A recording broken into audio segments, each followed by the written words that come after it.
já pisou o Santo dos Santos. Amém, meus irmãos? Glória a Deus. Amados, se fosse para mim falar sobre um tema a essa ministração nessa noite, eu diria a você: seja sincero. O que é ser sincero, queridos? Ser sincero para mim está relacionado a isso que nós estamos compartilhando. Amados, nós jamais poderemos ser aqueles arrogantes que diriam assim: eu já sei, eu já conheço, porque a fé, queridos, nós precisamos permanecer nela.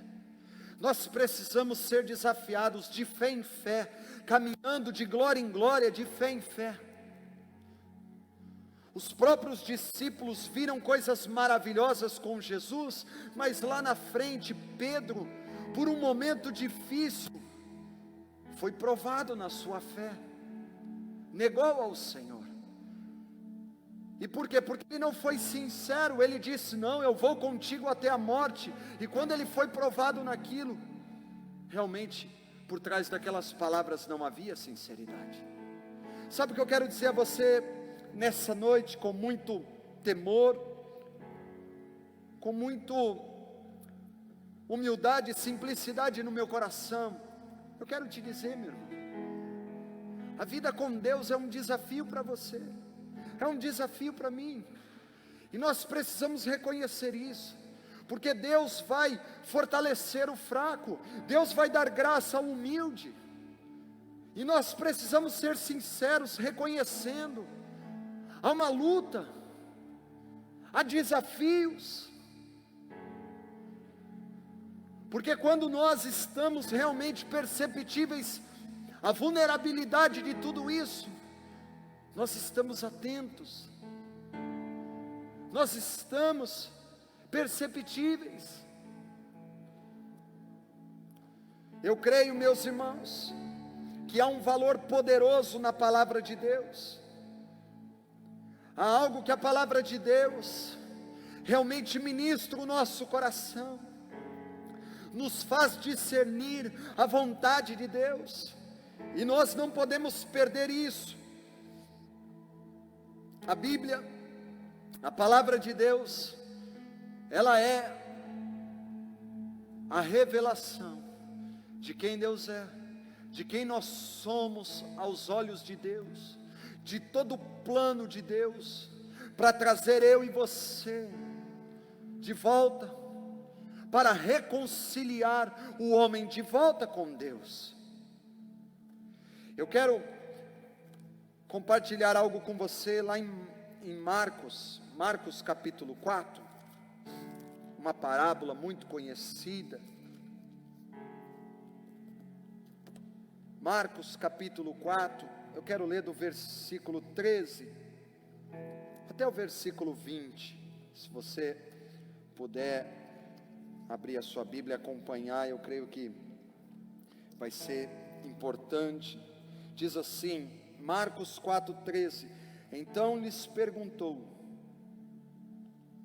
não entendeis esta parábola? E como compreendereis todas as parábolas? É muito interessante quando Cristo está dizendo isso para os discípulos: se vocês não entenderem essa, vocês não vão entender nenhuma das outras. Ou seja, essa é uma parábola muito chave para mim e para você. Por que essa palavra é muito chave? Preste atenção, está falando da parábola do semeador. Diz assim: o semeador semeia a palavra. O semeador semeia a palavra. A semente que o semeador semeia é a palavra de Deus. Aí diz assim: são estes os da beira do caminho, onde a palavra é semeada. Enquanto a ouvem, logo vem Satanás e tira a palavra semeada neles. Verso 16: semelhantemente, são estes os semeados em solo rochoso, os quais, ouvindo a palavra, logo a recebem com alegria. Mas eles não têm raiz em si mesmos, sendo antes de pouca duração. Em lhes chegando a angústia ou a perseguição por causa da palavra, logo se escandalizam. Os outros, os semeados entre os espinhos, são os que ouvem a palavra, mas os cuidados do mundo, a fascinação da riqueza e as demais ambições, concorrendo, sufocam a palavra, ficando ela infrutífera. Os que foram semeados em boa terra são aqueles que ouvem a palavra e a recebem, frutificando a 30, a 60 e a 100 por um. Presta atenção nisso daqui, meu irmão, minha irmã que me acompanha. Aqui nós vemos, queridos, 4 tipos de solos. A palavra é a mesma. A palavra é a mesma no solo rochoso, a palavra é a mesma no solo com espinhos, a palavra é a mesma no solo que está à beira do caminho, e a palavra é a mesma sobre o solo que frutifica. A mesma palavra que Jesus ministrou para a multidão, foi a mesma palavra que Jesus ministrou para aqueles 12. Só que pessoas, ao ouvirem a palavra, voltavam para suas casas. De repente, simplesmente ouviram a palavra por um momento. Poxa, que legal, ele tem um ensino muito bacana.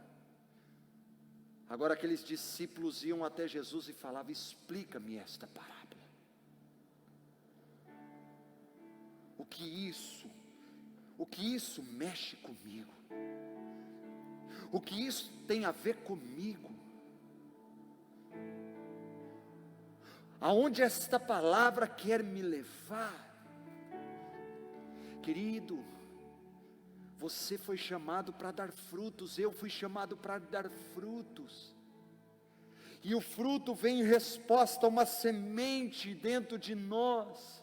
Há uma semente que é colocada ao nosso interior, a palavra. Como eu disse no início, seja sincero. O que é sinceridade dentro desse texto, queridos? Sinceridade dentro desse texto, sabe o que é? Nós podemos ouvir a palavra, e se não estivermos atentos, o inimigo vai pegar eu e você despercebido e roubar uma semente da minha vida e da sua vida. O que é ser sincero? É reconhecer o mesmo Deus que tem algo poderoso sendo entregue na minha geração. Ele quer encontrar um solo arado. Ele quer encontrar um solo que não despreze esta palavra, um solo que não entregue sementes ao ladrão, ao inimigo. Como diz aqui, o inimigo vem, vê que aquele não compreende, aquele não entende, e deixa eu te dizer, meu irmão, minha irmã, não é entendimento natural, somos eu e você dizendo: Espírito Santo, não me deixe ser roubado nesta palavra, não me deixe perder a pérola da verdade, da semente do Senhor. Que o inimigo não roube de mim as sementes que o Senhor deseja semear em minha vida. Ser sincero, meu irmão, é não estar dormindo, é não estar em sonolência espiritual, quando o Senhor está de alguma maneira lançando sementes sobre ti, lançando sementes sobre mim. Eu e você podemos estar num culto, num momento onde a palavra de Deus está sendo semeada, e nós podemos estar com a nossa mente vagueando, nós podemos nem perceber e estamos sendo roubados. Eu estava no culto no domingo com o meu pastor ministrando, e eu estava sentado na cadeira falando: Espírito Santo, não me deixe desprezar aquilo que está sendo entregue nesse lugar, não me deixe ser roubado naquilo que está sendo entregue nesse lugar. Queridos, eu vou te dizer, eu saí daquele culto com algo dentro de mim queimado. Mas eu quero ser sincero com você. Quantas vezes eu já cheguei em culto que parecia que eu estava ali, com o corpo, mas a alma em outro lugar, o espírito em outro lugar. E se nós não reconhecemos, sendo sinceros, nós estamos sendo vulneráveis, nós estamos de repente sendo roubados em algo que é um tesouro poderoso sobre mim e sobre ti. Nós precisamos ser sinceros, como diz do segundo tipo de solo, um solo rochoso, ao qual nós podemos receber com alegria, mas seremos desafiados. O que é esse desafio aqui? Nós precisamos ser sinceros. O primeiro fala de uma batalha espiritual, desse demônio dos infernos que quer roubar essa semente. O segundo, sabe o que fala? Fala das perseguições, da angústia, por causa da palavra.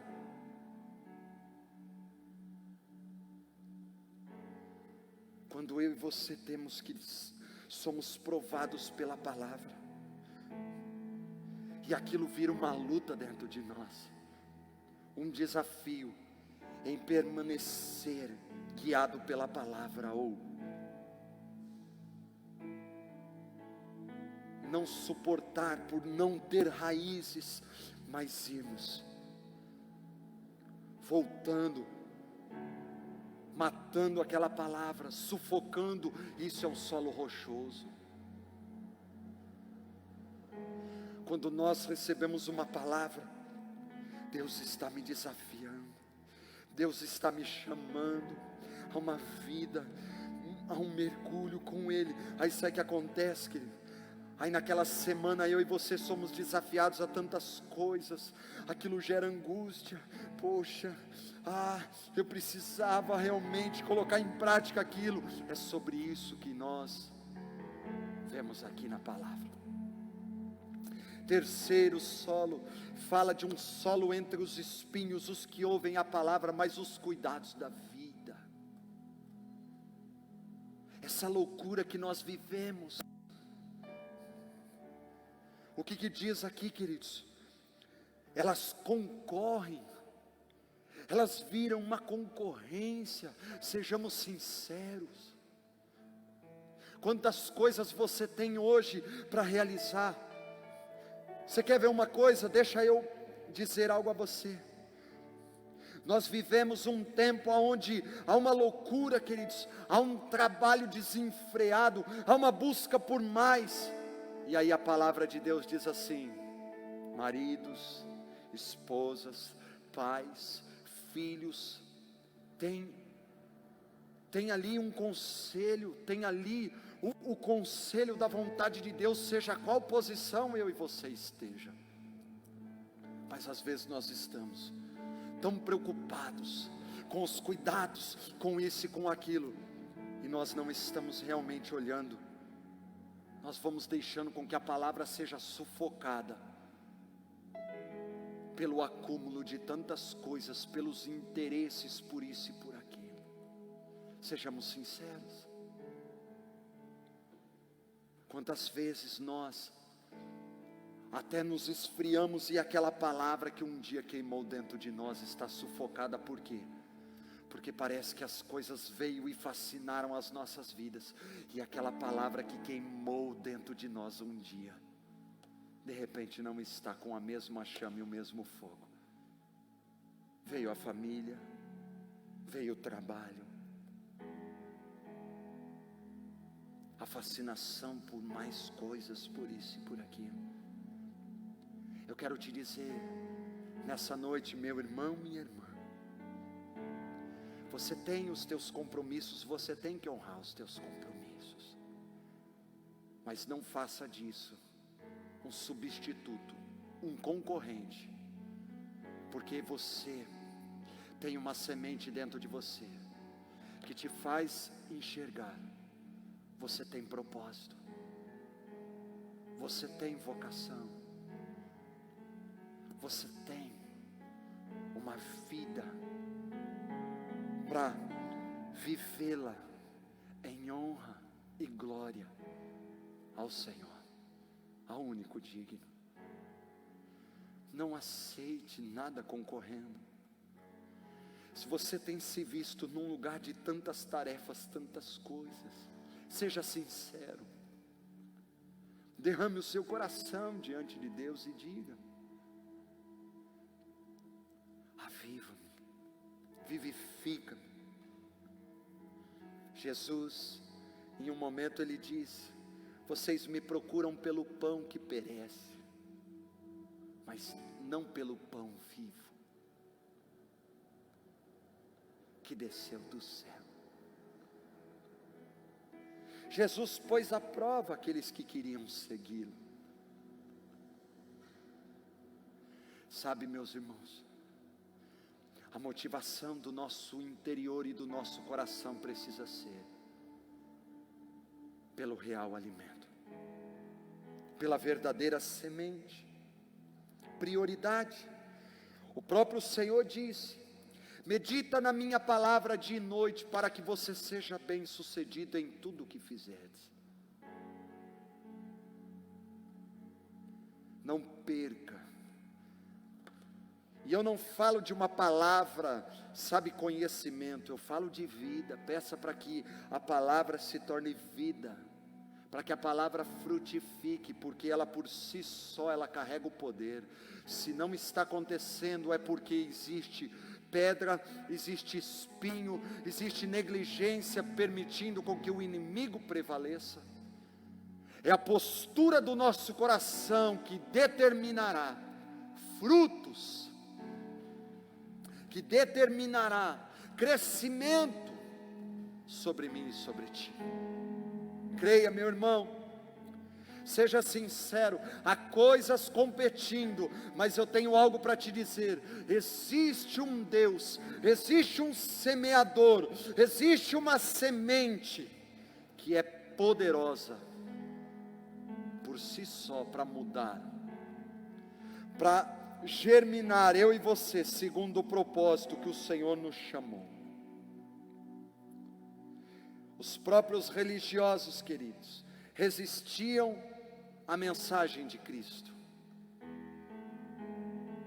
não aceitaram. Ser sincero, para mim, fala de ser arado. Ser sincero fala de reconhecer: eu preciso ser trabalhado. Senhor, quebra o meu coração. Senhor, me coloco diante de ti, quebranta-me, Senhor. Foi o que João Batista fez: eu vim preparar o caminho para o Senhor. Pessoas chegavam, se batizavam: eu reconheço, eu sou pecador, eu preciso ser lavado, eu preciso. Aquele coração estava sendo arado, estava tendo sinceridade, porque o reino de Deus era chegado, o reino de Deus estava próximo. Salmo 119, 25, deixa eu ler para você, eu gosto muito. Diz assim, Salmo 119, 25: a minha alma está pegada ao pó, vivifica-me segundo a tua palavra. Pó na Bíblia, queridos, representa a carne, da onde o homem foi feito. Do pó vieste, para o pó voltará. A minha alma está pegada ao pó, a minha alma está pegada a estas coisas, a minha alma está pegada a tudo isso que é material, mas diz assim, vivifica-me, Senhor, pela sua palavra. A fé vem pelo ouvir, e o ouvir da palavra de Deus. Senhor, eu não quero simplesmente só ter pó na minha vida, eu não quero simplesmente só ter o plano terreno na minha vida, mas eu quero te pedir, Senhor, vivifica a tua palavra em em mim, torna viva a tua palavra em mim. Eu preciso da vida da tua palavra e da tua vontade dentro de mim.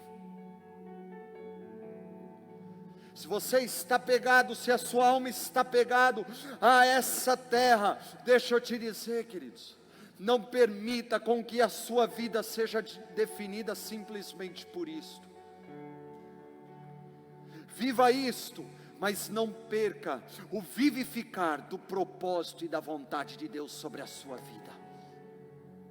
Não deixe isso ser prioridade, não deixe isso concorrer. Seja sincero, reconheça, derrame o seu coração diante de Deus e diga: Senhor, sonda-me, vê se há em mim algum caminho que concorre contigo e guia-me pelas veredas da tua justiça, por amor do teu nome. A palavra lá em Salmo 119, se eu não me engano 101, não lembro agora, mas um versículo muito conhecido diz: lâmpada para os meus pés é a tua palavra e luz para os meus caminhos.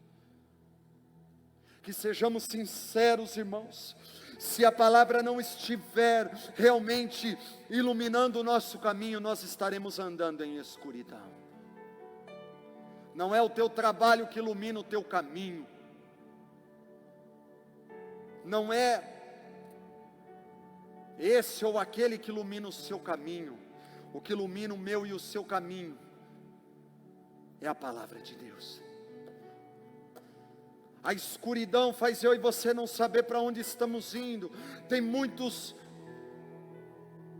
inimigos, tem muitas armadilhas, tem muitas coisas que eu e você podemos cair sem mesmo ver.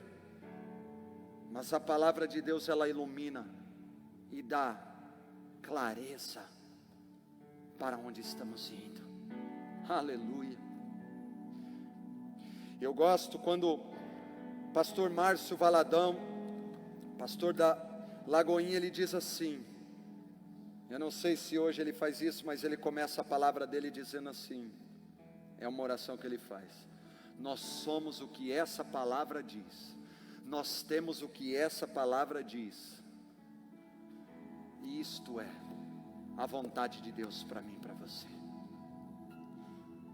Querido, não adianta dizer que nós cremos no Senhor Jesus, se nós não estivermos apoiados, sabendo que Cristo veio para que a vontade de Deus realmente se consumasse aqui na terra, para que o muro de separação fosse quebrado, para que o véu fosse rasgado. Eu não posso ler a palavra de Deus dizendo que legal isso que o Senhor disse. Eu preciso ter realmente vida e reconhecer que legal que o Senhor disse que isso sou eu. Cumpra em mim a tua vontade. Eu quero encerrar dizendo algo a vocês. Eu sempre tive um pouco de dificuldade em cima de um texto da Bíblia, e esses dias eu estava olhando, na verdade eu li sobre isso, eu achei muito incrível. Jesus, em um momento, ele percebe que os discípulos tinham acabado de passar por um tempo, pelas duas multiplicações de pães, e eles começam a discutir dentro do barco, por não terem levado pão, e Jesus pega, olha para eles e fala assim: vocês não podem caminhar sobre esse fermento dos fariseus. Jesus disse para eles: não compreendeis ainda? Tem olhos e não vedes, tem ouvidos e não estão escutando? E diz que os discípulos não compreenderam aquilo e falaram assim: Jesus está dizendo isso porque nós esquecemos de trazer pão, e não foi por causa disso. Olha a jogada que Jesus trouxe. Isso daqui é muito profético.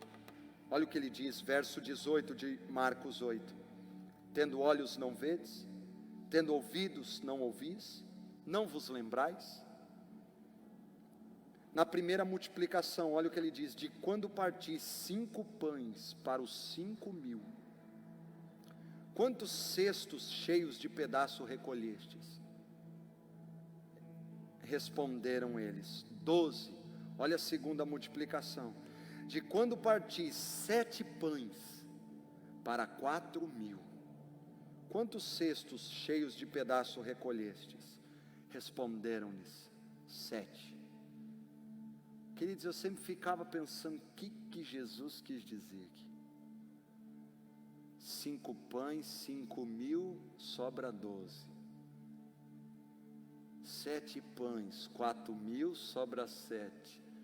Se vocês puderem me ajudar com a equação, a matemática aqui, eu ficaria muito feliz, porque eu não cheguei a uma conclusão. É interessante que ele está falando de pão, ele está falando de multiplicação. E sabe o que é interessante aqui, queridos? O pão, Jesus falou que era ele. Agora preste atenção nisso daqui. A primeira multiplicação foi feita no lado judeu do lago. A segunda multiplicação foi feita num lado que não era dos judeus. A primeira multiplicação fala de 5, que sobra 12. 5 vira 12. Do lado judeu, o que significa isso? Deus veio e fez aliança com o seu povo no Antigo Testamento, você conhece, com 5 livros chamados 5 Pentateucos. E os que tiveram alianças com Deus em cima dessa palavra, virou as 12 tribos, sobrou as 12 tribos, que era o povo de Deus. Então o que ele está dizendo? Eu alimentei, a minha palavra alimentou vocês. Só que agora, eu tenho outros para alimentar com a minha palavra. E a segunda multiplicação indica isso. Olha o que ele fala, 7 é um número de Deus. 7 fala do jubileu, o ano aceitável do Senhor, o tempo do perdão, da reconciliação.